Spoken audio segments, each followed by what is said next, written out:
Hello guys, welcome back to my channel simplified study official. तो guys, आज की video में हम करने वाले हैं एक इम्पॉर्टेंट टॉपिक, या फिर मैं अगर कहूँ एक इम्पॉर्टेंट क्वेश्चन जो आपको 15 मार्क्स में या 5 मार्क्स में यूनिवर्सिटी के थ्रू आपको पूछा जा सकता है एग्ज़ाम्स में।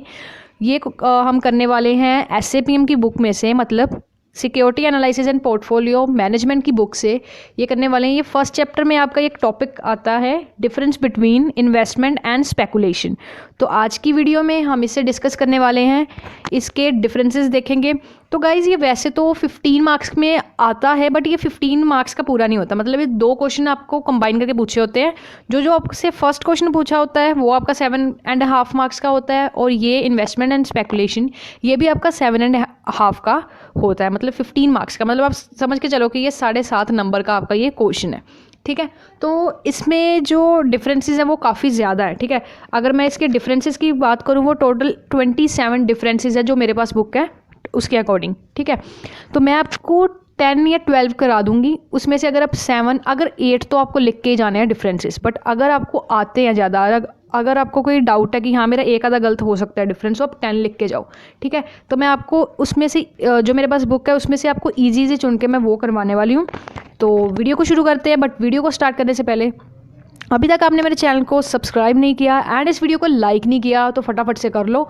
और हाँ गाइस, SAPM की फुल प्लेलिस्ट का लिंक मैंने डिस्क्रिप्शन में डाल दिया है।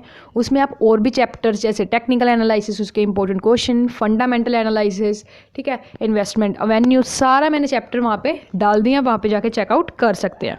So guys, without wasting our time, let's start the video. So guys, video start करते हैं। तो सबसे पहले इन्वेस्टमेंट का मीनिंग देख लेते हैं कि इन्वेस्टमेंट क्या होता है। इन्वेस्टमेंट एक ऐसा प्रोसेस होता है जिसमें जो इन्वेस्टर होता है वो अपनी मनी लगाता है, ठीक है, रिसर्च करके, जैसे फंडामेंटल और टेक्निकल एनालिसिस करके, जो मैंने आपको पिछले चैप्टर में बताया था, सब कुछ करके वो रिसर्च करके अपना पैसा लगाता है, ठीक है। किसमें? इन्वेस्टमेंट में। स्पेकुलेशन एक गैम्बलिंग होती है। गैम्बलिंग आपको पता है ना, जैसे जुआ होता है जिसमें हम पैसा लगाते हैं, ठीक है, उस टाइप का। स्पेकुलेशन एक तरह की गैम्बलिंग होती है और इसमें बहुत सारा रिस्क, और इन्वेस्टर जो अपनी मनी है वो हैविली यूज़ कर सकता है, मतलब काफ़ी ज़्यादा अपनी मनी जो है उसे क्या कर सकता है, लूज़ कर सकता है।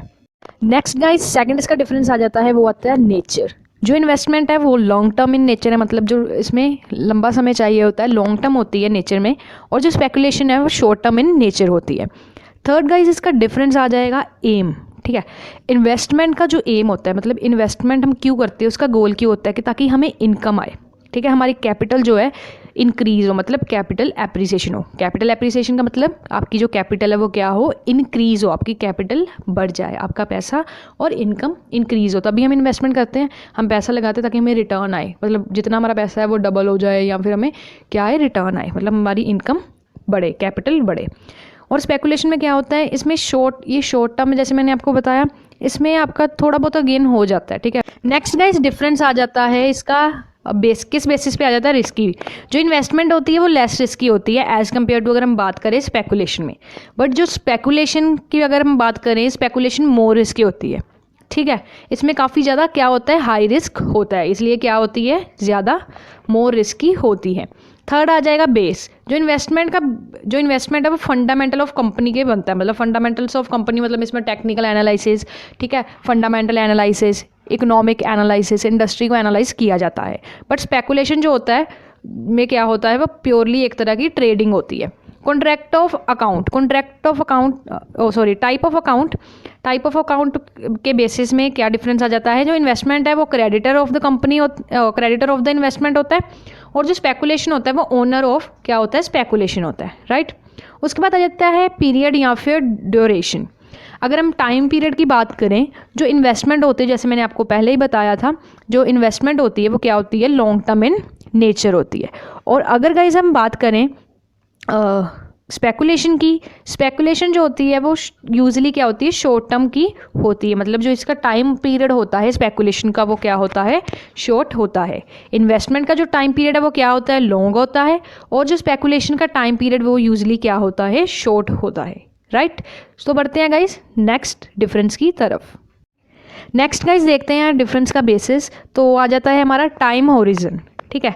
ये सेम वही है जो हमने किया ना अभी long term and short term, but ये एक तरह का मतलब आपका एक न्यू पॉइंट बन जाएगा। ठीक है, जो टाइम होरिजन की अगर हम बात करें, जो इन्वेस्टमेंट है वो क्या होती है, लॉन्गर टाइम होता है। ठीक है, लॉन्गर टाइम होरिजन होता है।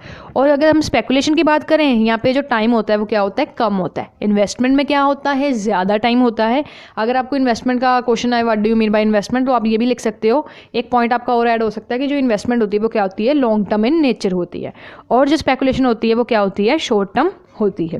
नेक्स्ट गाइज आ जाएगा रिटर्न, जो मैं आपको ये इजी वाले पॉइंट्स करा रही हूँ, जो आपको अच्छी तरीके से याद भी रहेंगे एंड आपको क्या होगा, पेपर में एग्जाम में भूलेंगे नहीं। ठीक है, नेक्स्ट आपका है रिटर्न। रिटर्न का इन्वेस्टमेंट में क्या आता है, आपको रेगुलर और कंसिस्टेंट क्या मिलता है, रिटर्न मिलता है। इन्वेस्टमेंट में आपको रेगुलर और कंसिस्टेंट रिटर्न मिलता है। अगर हम स्पेकुलेशन की बात करें, स्पेकुलेशन में आपको क्विक रिटर्न मिलता है।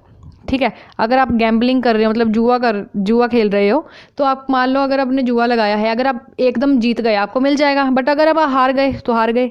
मतलब अगर आप जीतोगे, अगर ये सोच के चलो आप जीत गए, ठीक है, आपने 10,000 का जुआ लगाया, आप जीत गए सपोज, तो उसी समय आपको मिल जाएगा। बट इन्वेस्टमेंट में आपको रेगुलर इंटरवल पे जो है आपका रिटर्न क्या है वो मिलता रहेगा। इन्वेस्टमेंट में रेगुलर रिटर्न में, और स्पेकुलेशन में आपको क्या मिलेगा, क्विक रिटर्न मिलेगा। ठीक है, और अब हम बढ़ते हैं नेक्स्ट डिफरेंस की तरफ, वो आपका आ जाता है रिस्क। ठीक है, रिस्क लोअर है इन्वेस्टमेंट में, मतलब जो आपका रिस्क है वो मोर स्टेबल होता है आपका इन्वेस्टमेंट में। और वहीं अगर हम स्पेकुलेशन की बात करें, स्पेकुलेशन में जो आपका रिस्क है वो हमेशा क्या होता है, हाई होता है। आपके हारने के चांसेस, या आप कह सकते हो आपके जो मनी कोई लॉस होने के चांसेस क्या होते हैं, आपके ज़्यादा होते हैं। इन्वेस्टमेंट में ये नहीं, इन्वेस्टमेंट में रिस्क होता है बट इतना रिस्क नहीं होता स्पेकुलेशन जितना, पर स्पेकुलेशन में जो आपका रिस्क होता है वो काफ़ी ज़्यादा हाई होता है। ठीक है गाइस, अब बढ़ते हैं हमारे नेक्स्ट डिफरेंस की तरफ। तो हमारा नेक्स्ट डिफरेंस जो है वो आपका है वेस्टेड वर्क। ठीक है, इन्वेस्टमेंट जो आपकी है, इन्वेस्टमेंट में जो आपका आप क्या करते हो, इन्वेस्टमेंट में आप बाय करते हो किसी भी चीज़ को।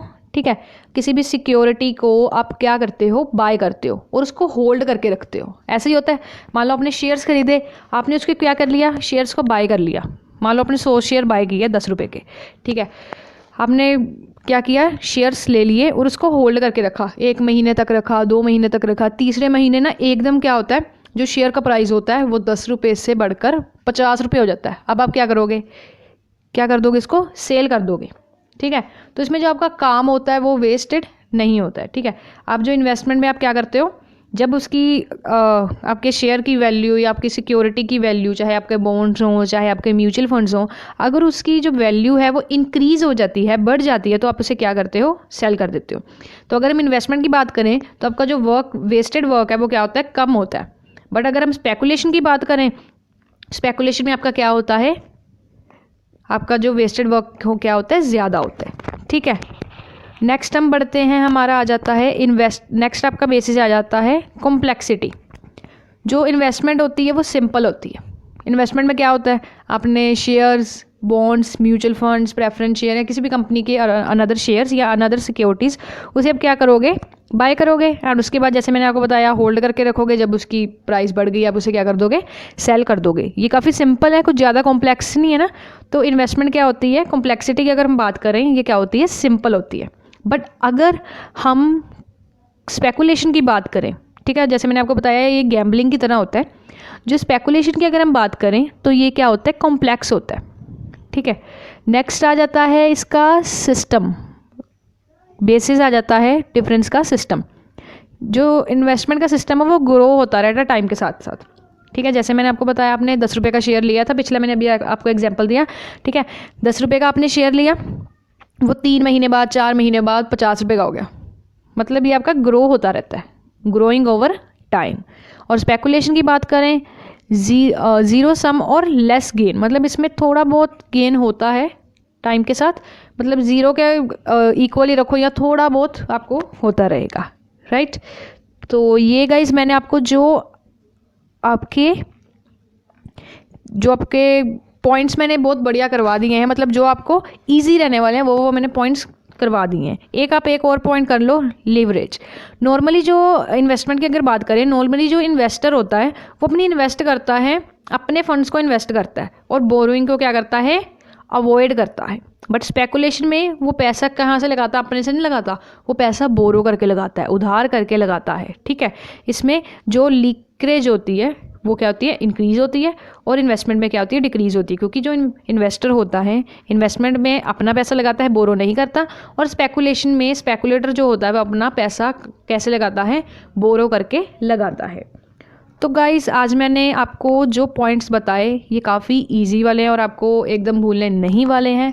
और गाइस एग्ज़ाम में अगर आप ये पॉइंट्स लिख दोगे ये काफ़ी इनफ हैं। मैंने आपको मेरे हिसाब से 13 to 14 पॉइंट्स करा दिए हैं, ठीक है गाइस। तो आपको 13 to 14 पॉइंट्स मैंने करा दिए हैं, तो आप इसमें से अगर 10 लिख के आओ तो वो भी बहुत बढ़िया बात है। अगर आप 8 तो आपको लिख के ही आना है मिनिमम, क्योंकि 7.5 नंबर का अगर क्वेश्चन है तो 8 तो आपको लिख के ही आओगे। बट अगर आप 10 लिखोगे तो अच्छे नंबर मिल सकते हैं, अगर 12 13 लिखोगे तो और बढ़िया बात है, ठीक है गाइज़। ये आप पे आप कितने लर्न कर सकते हो, कितने राइट कर सकते हो। सो गाइज़ आज की वीडियो में बस इतना ही। होप सो गाइज़ आपको ये मेरी वीडियो अच्छी लगी होगी एंड आपके लिए इन्फॉर्मेटिव रहेगी। एंड गाइज़ अगर आपको ये वीडियो अच्छी लगी, आपको मेरे पढ़ाने का तरीका अच्छा लगा, आपको समझ आया, तो प्लीज़ गाइज़ इस वीडियो को लाइक ज़रूर कर दो एंड इस चैनल को सब्सक्राइब ज़रूर कर दो, क्योंकि गाइज़ ऐसी वीडियोस आपके लिए आती रहती हैं ताकि आपके जो डाउट्स हैं वो ख़त्म हो सकें। और गाइज़ मैंने SAPM की सारी वीडियोस बना रखी हैं। डिस्क्रिप्शन में आपको एक लिंक मिलेगा, प्लेलिस्ट का लिंक मिलेगा इसी सब्जेक्ट का। इसमें आप मैंने और चैप्टर्स की वीडियो आपको डाल दी हैं, साथ साथ इंपॉर्टेंट क्वेश्चंस जो हैं एग्जामिनेशन के तौर पर वो भी मैंने आपको बता दिए हैं, वो भी एक बारी प्लेलिस्ट चेकआउट कर सकते हैं। एंड गाइस मेरे चैनल को सब्सक्राइब करना बिल्कुल मत भूलना। एंड होप सो गाइस आपको ये वीडियो अच्छी लगी होगी। Meet you soon in the next video with the next topic. Thanks for watching this video guys and don't forget to like, subscribe and share for more videos.